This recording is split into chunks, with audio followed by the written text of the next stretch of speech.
Hello guys, तो हम जा रहे हैं जंतर मंतर और ये हम स्कूटी अपना अबे भाई माइक लगा। तो गाइस ये जनपद मेट्रो स्टेशन और ये बंद है। 16 मेट्रो स्टेशन दिल्ली में बंद है, तो देख के आना। तो हम पहुंच गए ऑलमोस्ट, बस अब स्कूटी पार्क करनी है और फिर हम जा रहे हैं प्रोटेस्ट। हेलो गाइस, जैसे कि आप देख सकते हैं हम आए हुए हैं प्रोटेस्ट में और हम बहुत एंजॉय कर रहे हैं प्रोटेस्ट को, क्योंकि मैं कभी भी नहीं गई प्रोटेस्ट में, तो मैं बहुत ज़्यादा एंजॉय कर रही हूँ क्योंकि मैं पहली बार आई हूँ प्रोटेस्ट में। तुझे कैसे लग रहा है? भाई मैं काफ़ी बार आ चुकी हूँ। ये 3 दिन से रेगुलरली आ रही थी। मैंने बोला मुझे भी लेके जा, अकेले नहीं जाएगी। तो बेचारी लेके आई मुझे।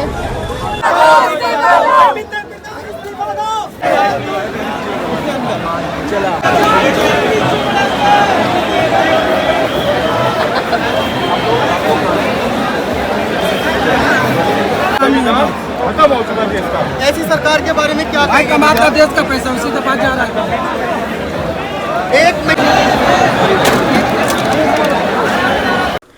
तो यहाँ पे मैं फिर अपना माइक ऑन करना भूल गई थी, तो मैं अपने फ्रेंड से ही पूछ रही थी हम कहाँ पे हैं। मुझको तो पता ही नहीं, क्योंकि हम जंतर मंतर से काफ़ी दूर थे और हम एंट्री भी नहीं मिल रही थी हमें वहाँ पे जाने के लिए। मतलब यहाँ पे लाइन लग रही थी, पता नहीं क्या था, तो नहीं मिल रही थी एंट्री।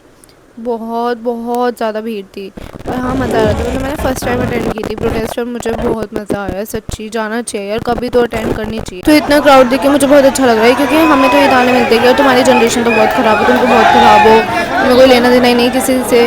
अब देखो हमें कितनी पड़ी है यार, हम अपने लिए स्टैंड ले रहे हैं और आप लोग हमें आने भी नहीं दे।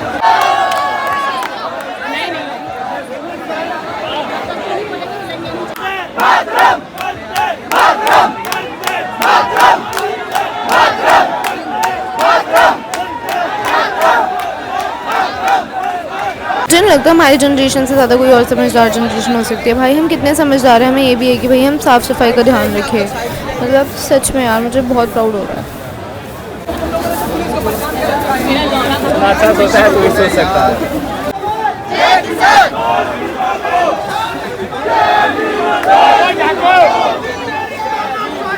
तो यहाँ पे खाने पीने की भी कोई टेंशन नहीं है गाइस, बस तुम आ जाओ, पानी खाना पीना सब मिलेगा।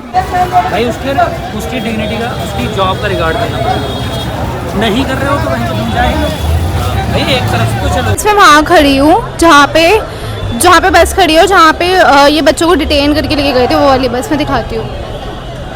देखो भाई साहब, इस प्रोटेस्ट में आना भाई बहुत ज़रूरी है। अगर तुम अब भी अपने हक के लिए नहीं आ रहे हो तो भाई तुम कब आओगे, मुझे समझ नहीं आ रहा। और इतना पीसफुल प्रोटेस्ट कर रहे हैं बच्चे, तब भी गवर्नमेंट कोई एक्शन नहीं ले रही है। बहुत शर्म की बात है सच में। तो यहाँ पे सबसे इंटरेस्टिंग जो दिखाना वो है क्रिएटिविटी। भाई अलग ही लेवल की क्रिएटिविटी चल रही है यहाँ, मतलब सीरियसली यार क्या बात है।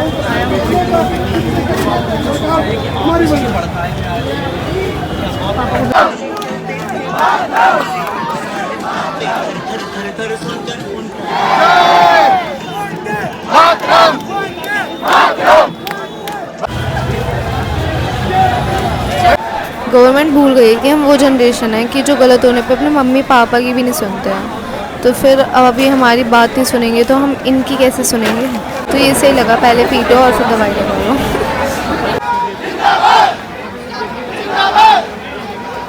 जहाँ पे मैं खड़ी हूँ वहाँ पे पिटने का बहुत डर है, क्योंकि पीछे की साइड उधर की साइड पुलिस है, पर तब भी मैं खड़ी हूँ। कोई बात नहीं, खा लेंगे मार यार कुछ तो। मैं मेन जगह पे जा भी नहीं पा रही हूँ। मुझे सबसे ज़्यादा दुख हो रहा है कि जहाँ पे प्रोटेस्ट हो रही है हम वहाँ जा ही नहीं पा रहे, क्योंकि ऑलरेडी बहुत ज़्यादा भीड़ हो रही है।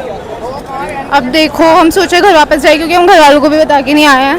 मैं तो बिल्कुल नहीं आ रही। अगर मैं बताती मुझे मम्मी आने ही नहीं देती। और बाकी देखते क्या रिएक्शन मिलेगा बाद में। अच्छा तो नहीं मिलेगा, क्योंकि बीजेपी कट्टर सपोर्टर फैमिली है, मतलब कट्टर बीजेपी सपोर्टर फैमिली है। पर यह बात सही है, इसे जो सही है मैं उसके साथ हूँ। तो आज बहुत ज़्यादा सीआरपीएफ के जवान है ना, वो दिख रहे हैं मुझको ये लग रहा है कि भाई ये पीटेंगे या क्या करेंगे, कुछ बड़ा तो नहीं होने वाला। तो भाई जो भी आ रहा है संभल के आना। तो भाई एंटरटेनमेंट की यहाँ पे कोई कमी नहीं है, खाना पीना सोना नाचना गाना सब चल रहा है यहाँ पे। मतलब पूरी वाइब है, ऐसा लग रहा है फेस्ट चल रहा है कोई सच्ची में। वालों को इतनी ईजी मिल जाएगी। तो भाई सीपी आप देख रहे हो, सीपी आपने कभी देखा है ऐसा? मतलब सच में सीरियसली मेरे को यकीन नहीं हो रहा है सीपी है। इतनी भीड़ है, बंदे आए हुए हैं सब, इतनी पब्लिक आई हुई है। और आगे तो भाई पुलिस इतनी है, मैं सोच रही हूँ कि अभी करने के वाले हैं।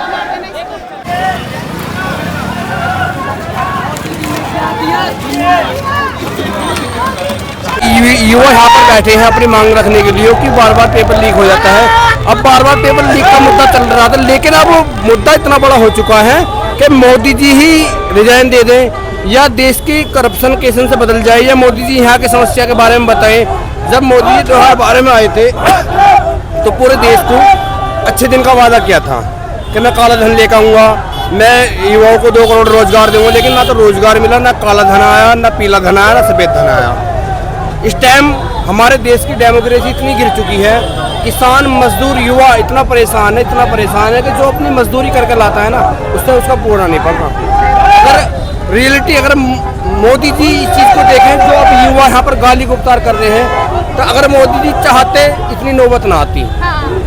मैं आपको बता दूं, रियलिटी में बता रहा हूँ, मैं एक डॉक्टर भी एक लो स्टूडेंट होने के नाते काफ़ी दूर से मैं आया हूँ। मैं हापुड़ से आया हूँ, मैं अकेला हापुड़ से आया हूँ। किस लिए आया हूँ कि बच्चे यहाँ पर प्रोटेस्ट कर रहे हैं, अपना शांति से धरना दे रहे थे, लेकिन कल पुलिस ने लाठीचार्ज कर दी 20 तारीख में।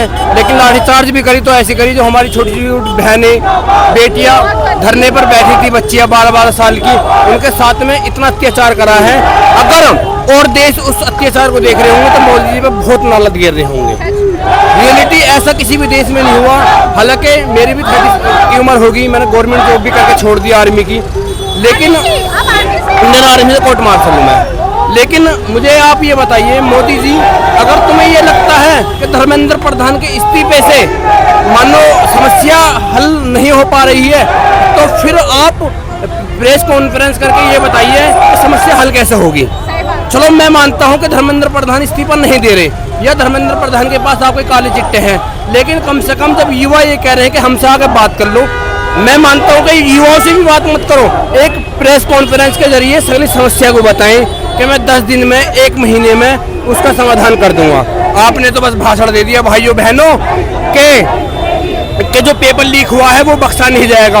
अब आप कह रहे हो बख्शा नहीं जाएगा, लेकिन कौन नहीं बख्शा जाएगा, कौन है वो, उसका नाम तो बताओ कि भाई कौन है वो।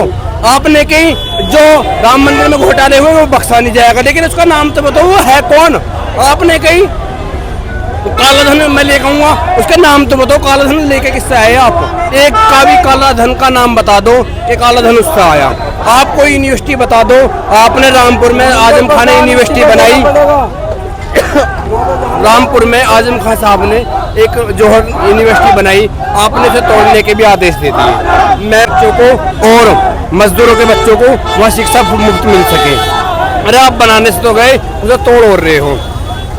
तो मोदी जी, मैं हर चीज़ में जी लगाता आ रहा हूँ, लेकिन जब आप इनकी बच्चों की वीडियो देखते होंगे गाली गुप्तार की, बहुत गालियाँ बक रहे हैं, क्या आपको नींद आती होगी, क्या आप सो पाते होंगे, क्या धर्मेंद्र प्रधान की बेटी विदेश से LLM की पढ़ाई कर रही है, क्या वो अपने जो उनकी फ्रेंड वगैरह होती हैं वो वीडियो देखती होंगी, क्या वो उनसे बोल पाती होगी।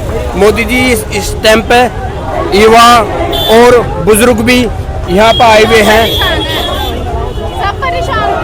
यहाँ पर बुजुर्ग भी युवा भी आए हुए हैं। इस टाइम पे पूरे देश की डेमोक्रेसी जाग चुकी है, डेमोक्रेसी इस तरीके से जाग चुकी है, बैंक कर्मचारी परेशान, बैंक का गार्ड परेशान, पुलिस वाला परेशान, वकील परेशान, युवा परेशान, काम करने वाला परेशान, साफ सफाई करने वाला परेशान, रास्ते पे चलने वाला परेशान, मेट्रो में चलने वाला परेशान, हवाई जहाज में चलने वाला परेशान। हवाई जहाज की फ्लाइट आपने कैंसिल करा दी, वहाँ पर पता नहीं किसने, गरीब मजदूर नहीं, वहाँ पर तो VIP लोग थे, अरे वो उनके भी टिकट आपने वापस नहीं कराए। उन्होंने बहुत से तो अपनी डेड बॉडी भी ले जा रहे थे, आपने तो उनकी डेड बॉडी भी ठीक समय पर नहीं पहुंचने दी, उनका क्रियाक्रम भी कई दिन बाद हो गया। जब बॉडी में से स्मेल आने लगी, जब उसका क्रियाक्रम हुआ, क्या वो आपको सच्चे दिल से दुआ देते होंगे मोदी जी? आपने कभी सोचा भी नहीं होगा कि युवा इस टाइम पे इतनी बेकदरी पर उतर जाएंगे। इस तारीख से जब मैंने अपनी बहन बेटियों पर यहाँ लठ बसते हुए देखा, मैंने इन हाथों से उनको उठाया है, किसी की सलवार फटी। मैं आज आपके चैनल से बता रहा हूँ, मोदी जी बड़ी शर्म आ रही है बताते में भी,